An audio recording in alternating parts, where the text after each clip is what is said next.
Good morning. I hope you all are doing well. We're going to start the beginning of a couple of days of an exam review. Next week, not this week, but next week in recitation, we will not be looking at problem set 4 or taking quiz 4, but next week, that time will be taken up by the first midterm. And if you had lab yesterday, we talked about it a little bit. If you have lab today or tomorrow, we'll talk about it more. But anyway, as an overview of what's happening next week, again, not this week, but next week, is that when you come to class, again, we won't look at problem set 4, we'll do this midterm. And the midterm will cover chapters 1, 2, and a little bit of 3. It's basically problem sets 1, 2, and 3. All right, so use that as kind of a guide of the things to study. And when you come next week to class, make sure that you bring your calculator. That'll be really important. A pencil. You will need a Scantron next week. Scantrons are available in the bookstore, and there are several versions of Scantrons, but as long as your Scantron has 100 questions total, so that would be like 50 questions on the front, 50 questions on the back. This is something you have to get from the bookstore if you haven't gotten it already. And if you have Tuesday morning or Thursday morning labs, I recommend you get it like sooner more than later. The bookstore usually doesn't open until 8 o'clock, so I don't want you waiting at the bookstore in line or something like that when you could be taking the midterm. So get it before your time. The afternoon groups, it's usually not as big of a deal. In addition to those things, the lab we're doing this week, which is called the Empirical Formula Lab, that will be due at the time of your midterm next week. And then also, there's something called the Exam Prep Worksheet, Exam Prep 1. This is a single-page, double-sided handout that's in your companion right after problem set 3 and before problem set 4. And this is also something that's due. The exam prep is something I will talk about in lab more, but in essential, there's like 5 questions. The question is given, the answer is given, and your goal is just to go from the question to the answer. So show your work. And I'm hoping that the exam prep isn't going to be too crazy for anybody, but if it is, then that's a good time to ask me, ask the tutors. Make sure that you know this stuff before the exam. That's why it's an exam prep. All right. Anyway, and then in addition to this week's lab, which is hardcore, need goggles, next week's lab is also that way, so also bring goggles. And as a reminder for those of you in lab today or tomorrow, make sure you have some kind of safety protection over for your eyes. It's a pretty crazy lab. Anyway, the format of the midterm is something that a lot of you haven't taken from me before, so I want to talk about that a little bit. The midterm itself has 20 multiple choice questions, and each question has 5 possible answers, and only one of them is right. 1 out of 5 chances to win. There's also a series of short answer questions, and the short answer questions are questions where I want you to show your work.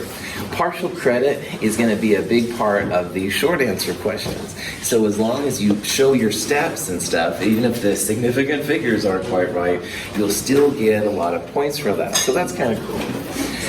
The exam will last about 2 hours in length, all right? So you'll go from like 8 o'clock to 9:50 if you're in the morning, or from 1:10 to 3 o'clock if you're in the afternoon. The exams will be returned the following Friday, so a week from this Friday in lecture.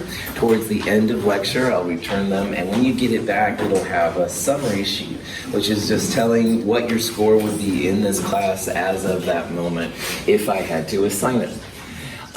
In addition to what we're going to do in this class in the next couple days, I do want to point out that in the companion is a sample midterm exam. And this is an actual exam I gave a few years ago, so you can kind of get a sense what it's like. Also, the sample exam in the companion, the answers are given at the end. So you can also like take the exam as if you were actually in the exam situation, see how you do and stuff like that. It's totally cool. Any questions on this kind of stuff? Yes? So this is worth 150 points? That's correct. So that means each question is worth like over 5 points. Cool. Each multiple choice question is 5 points, and then the short answer ones are variable and stuff like 10 or 5, if I remember right. Good. Other questions? Okay. If you do think of questions, you know how to get a hold of me, and this is a good time because I don't want you to have questions looming. But what we'll do now in this time is we'll go through a series of questions.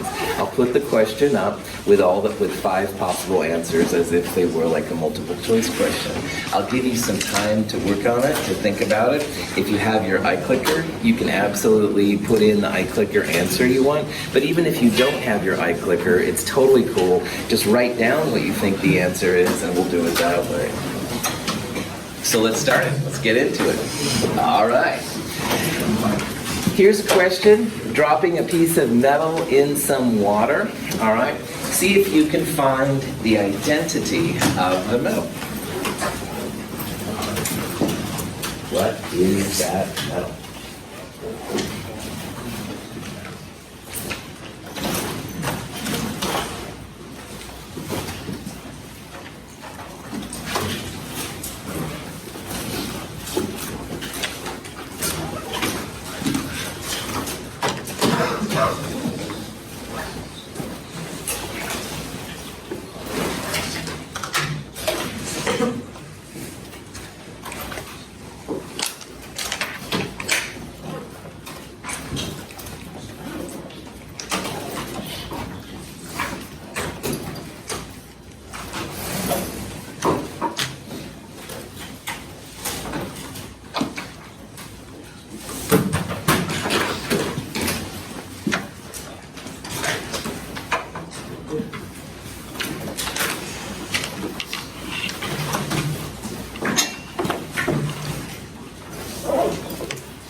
Can I just like write letters on piece of paper? You can do that if you want to. I think I'm gonna get some flashcards and do that. So I can't find my iClicker anywhere. That's totally fine. It's cool just to have you. So don't let it die. I was like, I do sign language. Right. Honestly, that's pretty creative.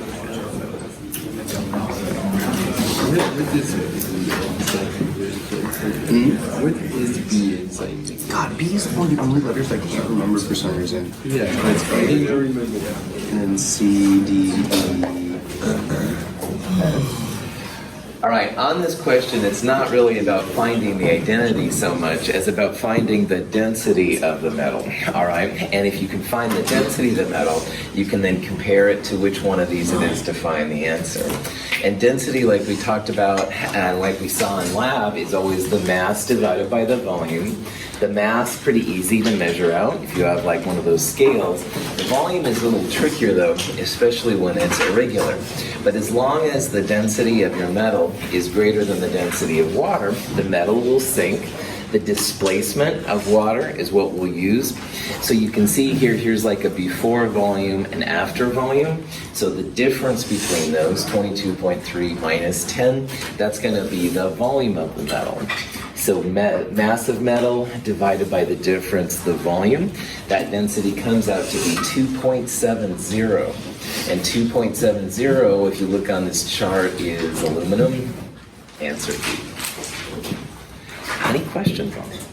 I don't know if this is off topic, but that question we had on the lab, or that post take-home questions, where you have a floaty thing that's a higher, that's harder than water. Uh-huh. I just said you throw it in there and just, I couldn't figure it out. How do you measure the density of something without forcing it under? Cool. If you tried to put sodium metal in water, the sodium metal would float. And the problem with floating, Joseph, is that then not all of the metal is submerged, so the volume is difficult. The intent of that question was to change solvents, man. Because just because water is very common, and obviously it's on our sinks, you can also use like kerosene, olive oil, something like that. Yeah, so then you'll find something where the metal does sink, and you can still use displacement and stuff. Good, yeah, no problem. Other questions? Temperature scales are really important, especially, of course, the Celsius and Kelvin scales. So on these three, this is a question we looked at in the first section and stuff like that. These are three different temperatures on the Earth. See if you can figure out what the order of increasing temperature is. And if you had a question like this on the exam, I would give you the Fahrenheit to Celsius conversion. So I'm going to write that up here. Fahrenheit equals 1.8 times the Celsius temperature plus 32. So see if you can use that to figure out which the order of these things is. I would change personally everything over to Celsius and then compare that way, but there's multiple ways to do this problem.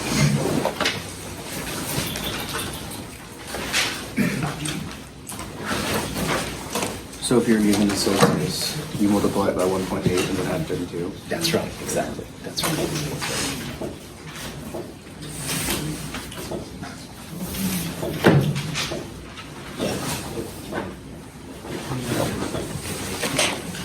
Yeah, Kelvin's pretty cold. Yeah. Good.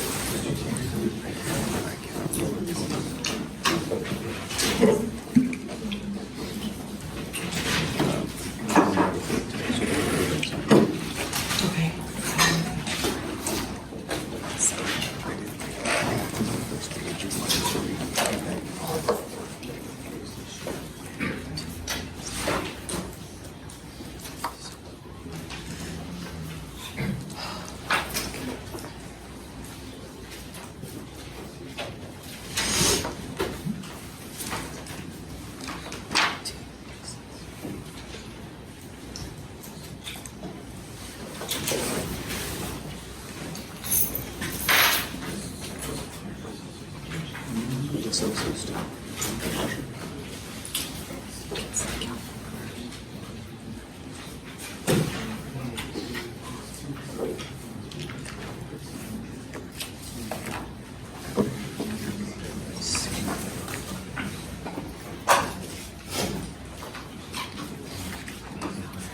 So on a question like this, there's a couple different ways you can think about it. And Caleb down here made a cool comment.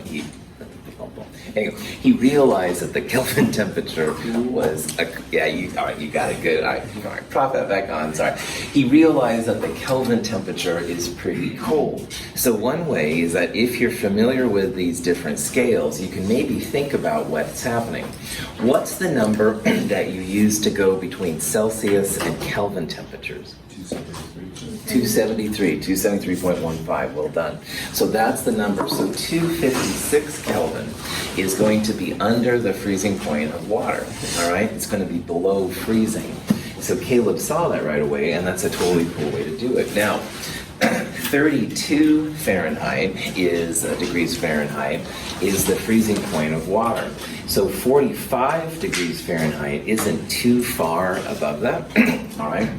And 29 Celsius, if you're used to the Celsius scale, is actually pretty warm. So maybe you have the skills to kind of interpret it that way, and that's totally fine. But you can also do this, of course, mathematically. So again, what I would do is try and get all three of these in a common scale. And I would use Celsius. So that means you've already got this one. Fahrenheit, you can put right into this equation up here. 45 minus 32 would be the first step. And whatever that is, you would divide it by 1.8 to get the Celsius temperature. And then Kelvin temperatures to Celsius. Remember, Kelvin will never be negative, but Celsius can be.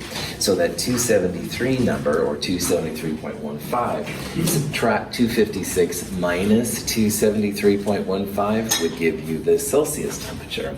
So by hook or by crook, hopefully you found that the answer is going to be D. Now here's the math actually worked out, all right? So you can see like negative 17 Celsius. That is pretty cool. That's what Caleb was saying earlier. And then the Fahrenheit value of 45 is above room temperature, but not a lot, all right? And then the Celsius one is really good. We're going to use Kelvin and Celsius a lot, so no/memorize the 273.15 number. But this Fahrenheit Celsius thing, if you had a question like that, I would give that to you. So, any questions? Sweet. Okay, here's another example, but this time it's conversions with the metric scale. And the metric scale is something we use a lot too. So these are all lengths. Two of the lengths use some of the prefixes. So the first one is the milli, and the second one is the centa. See if you can put these in order of increasing size or increasing length. And again, what I would do is convert everything to a common unit. Probably meters would make sense. I also want to know how you do with centa to meters and milli to meters.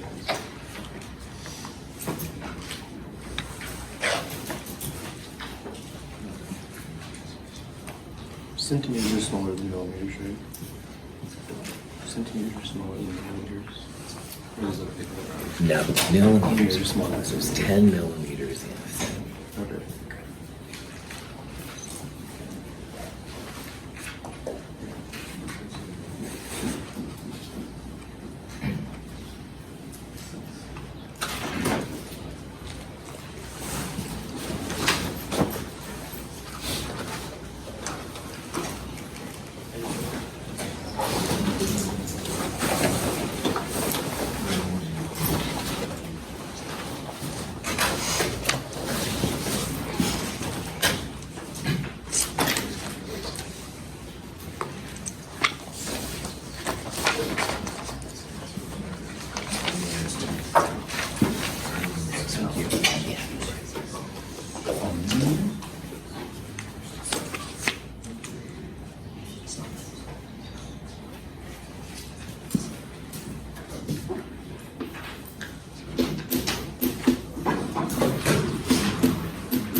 So are we gonna need like the first 6 prefixes memorized? We'll talk about that just a second, but you should know that the centa.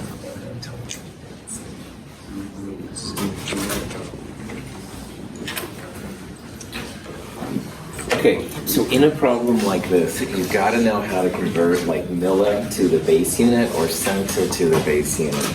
And the official way is like a milli is 10 to the minus 3 and a centa is 10 to the minus 2. So let's say that you wish to convert 9 centimeters into meters. The base unit is the meter. So a centimeter is 10 to the minus 2 meters. And what you could do then, 9 centimeters. And then what this means, it's saying that 1 centimeter is 10 to the minus 2 meters. So 9 times 10 to the minus 2, all right, would be the answer here and stuff like that in terms of meters, which is fine. But another way you can do it, and it doesn't matter which way you do it, 10 to the minus 2, if you put it on the bottom, becomes a 10 to the positive 2. And that says 100 centimeters equals 1 meter. And this is where I know metric sometimes is more confusing than it needs to be. So you can use the official version, like right here, or you can just say 9 centimeters, and then 1 meter is 100 centimeters, and either way, you're going to get the same answer. It doesn't matter. So centa, 10 to the minus 2. Milli is 10 to the minus 3, so a millimeter, 10 to the minus 3 meters. So if you want, if centa to meters is this 100 factor, you can divide the centimeters by 100, and you would divide the millimeters by 1,000. So millimeters divided by 1,000, or times 10 to the minus 3, 0.215 meters, all right? And 0.215 meters is larger than 0.125. 9 divided by 100 would be 0.09, and that's the smallest of all the meters up there. So in this problem, it should be answer D. The centimeters, or 0.09 meters, is the smallest. 0.125 meters would be next. 215 millimeters divided by 1,000, 0.215 meters, that would be next. And finally, 2.3 meters is after that. Now, Zach asked a really good question, like which ones do we need to know? And that's really cool. The milli and the centa, which are both on this problem, are definitely two of them I want you to know. The other ones are kilo, which is 10 to the third. So a kilogram is 1,000 grams, stuff like that. And then the other two, which we will use, although they're a little bit weirder, are the micro and the nano. And the micro usually has that U with the long kind of tail in front of it. It's one of the Greek things. Micro is 10 to the minus 6, and nano is 10 to the minus 9. So make sure that you know how to use these, all right? These are ones we're going to use over and over and over again, and I don't want you to have to constantly go to Google, conversions and stuff, and there's nothing wrong with that, mind you, but we're going to do so much of them that I want you to be faster at it. Any questions on that? The next question, I'm going to shift gears a little bit and think more about what is an isotope, all right? And all the periodic table, all of the red numbers up there are really based on isotopes and how often they appear. So see if you can figure out which of those is not an isotope of this element X. They all have the symbol X, but one of them shouldn't be listed as X. And see if you can figure out which one it is.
This kind of symbolism is used a lot with isotopes, and it's a cool idea to kind of refresh what's going on. This part right here is the symbol. This is the part you see on the periodic table. It's a 1 or 2 letter and stuff like that. The Z down here, that's the atomic number. The atomic number is equal to the number of protons. So on these periodic tables in these rooms, the blue numbers there, those are all the number of protons. And again, what differentiates like carbon from nitrogen, carbon has 6 protons all the time, nitrogen has 7 protons all the time, all right? And if you take away a proton from nitrogen, that would turn it into carbon. And if you added it to carbon, it would then become nitrogen. So that number is really important. So this element X here says that Z is 9. And if you look at it, all of these have a lower left-hand number of 9, except for B. All right, so B would not be an We didn't use the top number at all. That's the mass number, the protons plus neutrons. We're only looking at the bottom number here. These are all isotopes of each other. What element has Z equal 9? Fluorine. Fluorine, that's right. So we would say that A, C, D, and E, those are different fluorine isotopes, all right? What element would be B right there? Neon. Neon, that's right. And again, to look at those things, you just look at those numbers. 10 is neon, the rest of these would be fluorine. Questions on that? Sweet. Iron. Iron 58 has all kinds of stuff in it. See if you can figure out in terms of stuff what this would be in terms of protons, neutrons, and electrons. Or maybe you can't figure it. Punchline, you can't.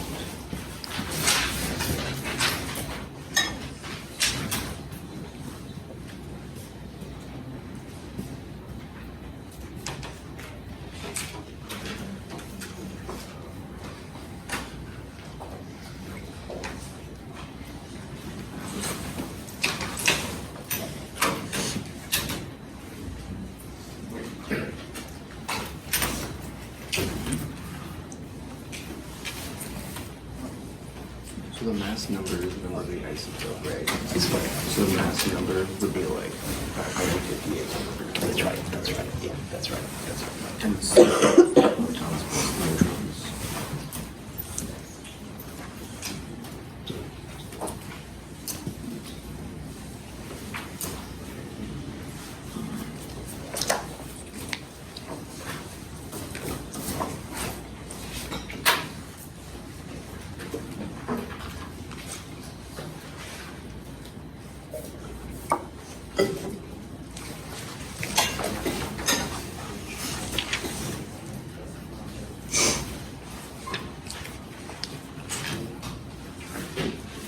Cool.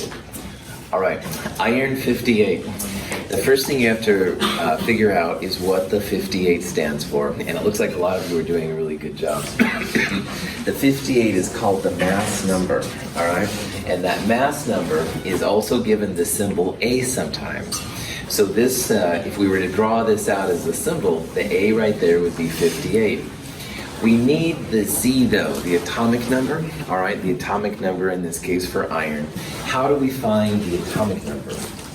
Good, yeah, a lot of you are pointing, that's all you really have to do most of the time.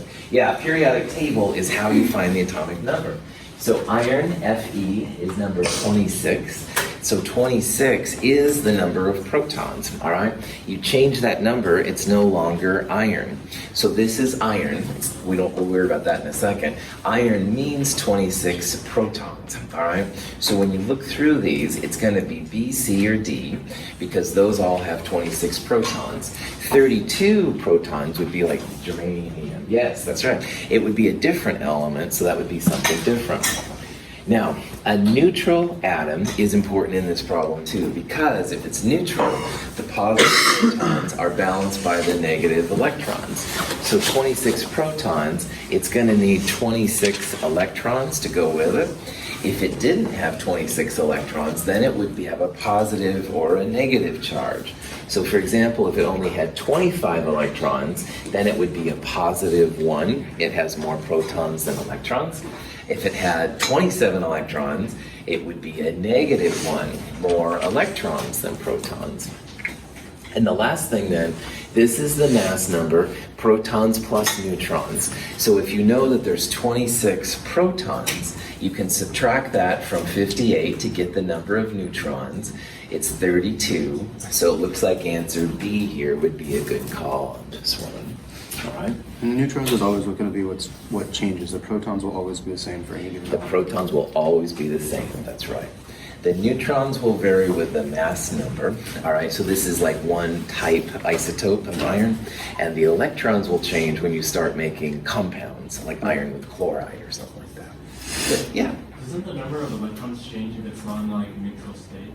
Yeah, so this one, it states it's neutral, all right, but absolutely, yeah. If you had like positive 3 iron, then you'd only have 23 electrons or something like that. You bet, absolutely. Other questions? These are good questions. The charge is determined by the excess or the lack of Yeah. electrons. That's right. Okay. Electrons are sometimes seen as the currency of chemistry because it dictates how they come together and stuff like that. You bet. Other questions? We have an element E. It has several naturally occurring isotopes. And you can see up there the mass numbers, 72, 73, 74, and there's their percentages. I'd like you to try and figure out, either through like a number line, like we did in problem set 2, or through the math version, try and figure out what a reasonable atomic weight would be for this element. Now, atomic weights, those are the red numbers up there, and each of them depends on the isotopes, et cetera, et cetera. So see if you can figure out what a reasonable value for that would be. It's one of these 5 numbers right here.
Those red numbers on the periodic table, the atomic weights, are averages of the isotopes. And to figure out how they get these numbers, you need to figure out what kind of isotopes you have. So like in this case, you have a 72, a 73, and a 74. But you also need to know how much they appear, like their abundance. And I think it's worth our second here. If you had the numbers 3 and 5, and you had 50% of 3 and 50% of 5, then the average, which is really all the atomic weight is, it would be right at 4, all right? Because you'd have half of 3 and half of 5. And you could go 1/2 of 3 plus 1/2 of 5 or something like that to find it. On the other hand, if you had almost 100% 5, then the average would be either very close to 5 or 5 itself. And if it was 100% 3, you would have mostly 3, so your average would be closer to that number. And that's what we're doing on these kind of problems. So instead of 3 and 5, now we have 72, 73, and 74. And one way to answer this is you can see that number 72, more than half of it is the 72. So I would predict that the average value will be less than 73, all right, because we have so much 72 around. It's not going to be C, D, or E probably, because those numbers would all be larger than 73. So it kind of comes down to A and B. And 50%, 54.5% is a lot, but it's not like a commanding number. So I would intuitively think that maybe answer B is the right way. I call this the hand-waving way, and I use my number lines and stuff to think about it, stuff like that. And some of you can do that, but if you don't like it, you don't have to do it that way. You can also take the mass numbers and multiply them by the percentages. So like 72 times 0.545, and add that to 73 times 0.156, plus the mass of the next one, 74 times 0.299. So notice I turned the percentages into decimals. You could also multiply by 29.9 over 100. That's the math version of these kind of problems, and that's an awesome way to do it too. But either way, I think you're going to get answer B. All right. The actual math you can see down here is right here. We're using pretty cheesy sig figs, to be totally honest. 72, 73, 74 are rough, but it does give you an idea like what it should be. Okay. And then you can also then kind of verify what you have by thinking about this in terms of number of pieces. So these kind of problems, there's two ways to do it. Both ways have their yays and nays. This obviously takes longer, but it does give you an exact number. On the other hand, to get an answer, if you got 72.754 and you're like, well, does that make sense? You can sometimes use these number line things to give yourself confidence that you've done the math right, etc. Any questions? Sweet. Now, earlier we had a discussion on positives and negatives and how they affect the ions. That's a really cool question. Some of the metals, all right, will have a more likely form. We can predict what the charges will be. But one of those on the list up there is not going to happen. See if you can figure out which on that list is going to be an ion that's not likely to form. It definitely wouldn't be something that we can like share with each other. We'd have to make it in the lab next to a black hole.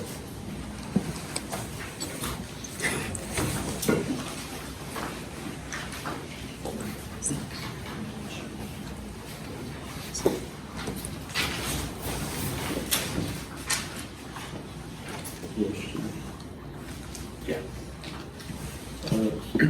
What would it take to like get to have a charge that it's not what it's supposed to have?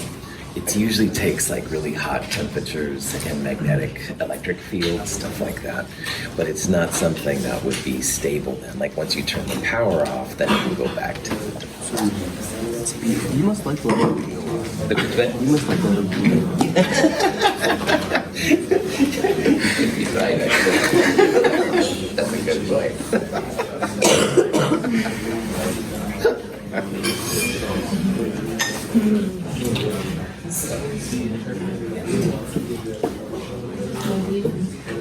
We'll talk about it here in just a second. All right, in this problem, let's start with the basics. Are these metals or non-metals? Metals, that's right. I want to make sure we're all there. The metalloid line separates the non-metals in the upper right from the metals on the left, and all of these metals are on the left-hand side, so that's cool. Second of all, what I would do in a problem like this is try and think of the ones which are fixed charge. So for example, zinc is a member of the stairs. It's always going to be +2. So is aluminum +3 and sodium +1. Iron is a variable charge metal, which means it'll be positive, but it's hard to say what it's going to be. But a +2 would sound reasonable, all right? The metals will lose electrons, so an iron +2. But what's wrong with answer B here? Right. Magnesium is in group 2A, and the group 2A metals always will have a +2 charge. So it would be very, very difficult then to have a magnesium with a +3 charge. You could do it in a lab, like if you had high temperatures and electromagnetic fields. These kind of things can be made, but it's once you turn the power off, it's going to revert back to magnesium plus 2. So magnesium plus 3 is not reasonable, especially not like for normal operations, i.e. at Mount Hood Community College. So, any questions on that? Yeah. So can you find things like magnesium plus 3 on different planets or other different, very different environmental conditions? Right on. Sometimes in the spectra of stars, you can find different variations. Right on. But in a sun, you've got fantastic magnetic fields and more energy than you know what to do with. So using spectroscopy, which is something we'll talk about later, they can actually detect these things. But here on the Earth, it would be pretty rough to make one of those. Good. We'll talk about using light for analysis later this quarter. Strontium, positive 2, is an ion that forms. See if you can figure out which of these is correct.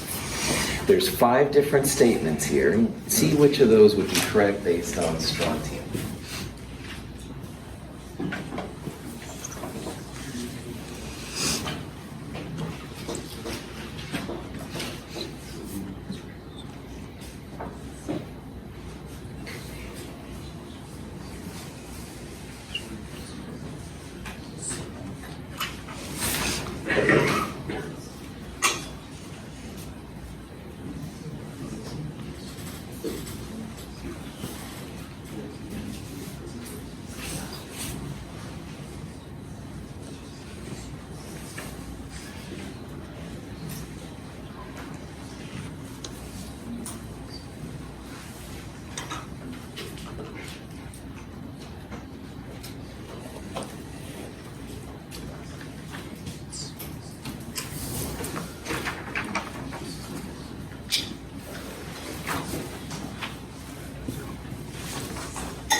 That's totally cool.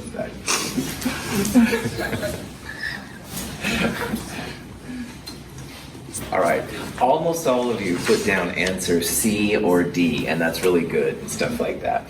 So when strontium positive 2 forms, all right, do you end up with more protons or more electrons when the positive 2 ion forms? More protons, all right? So making a positive ion, you lose electrons. So strontium is number 38, all right? So 38 protons and 38 electrons is what you find in neutral strontium, i.e. strontium without a charge. But if you're going to have positive 2, you're not going to change the protons because that would change strontium to something else. But you can change the number of electrons. So in this problem, to make strontium plus 2, you're going to lose 2 electrons. Losing electrons is positive, all right? Because now you have more protons than you have electrons. On the other hand, if you gain electrons, then you end up with a negative charge, which is strontium, would be like strontium minus 2. And for some of you, I know this is a little counterintuitive because it feels like if in terms of money, right? You gain money, you become more positive. You lose money, you become more negative. All right? Just losing debt. Yeah, that's right. So as an example, and I only do this once a year. Zach, here's $1. Nice. Now look, it feels like, all right, it feels like, oh yeah, he's become more positive in terms of money. But see, really in chemistry, I would become more positive because I've lost my electron, this fascist electron. I won't be doing this demonstration a lot, shall we say, but anyway, no, you keep it, man. It's a fun thing and people will hopefully talk about it. So anyway, realize that losing money and gaining money is kind of the opposite of electrons. If you lose electrons, ions, you become more positive. If you gain money, you become more positive. They're counterintuitive, man. So watch out. So on positive ions, you have to lose electrons to become positive. Questions? One more, and we'll call it. One of these combinations of ions and names is not correct. See if you can figure out which one it is in the time we have left.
This question highlights the importance of polyatomic ions and knowing what their charges are. Calcium, fixed group metal, positive 2. Sulfate is SO4, negative 2. They'll come together 1 to 1. Calcium sulfate is okay. Sodium, a fixed charge metal in group 1A, will always be positive 1. The nitrate, NO3, will be negative 1. So NaNO3 is correct for sodium nitrate. Magnesium, fixed charge metal, positive 2.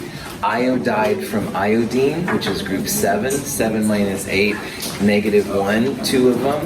MgI2 is correct, but the problem on this one is D. Ammonium is NH4 plus 1. Phosphate is negative 3. So you're going to need 3 positive ones to balance out the ammonium.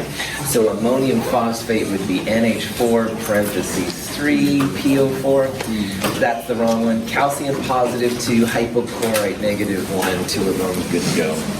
Questions? Have a good day. We'll do more of this on Friday.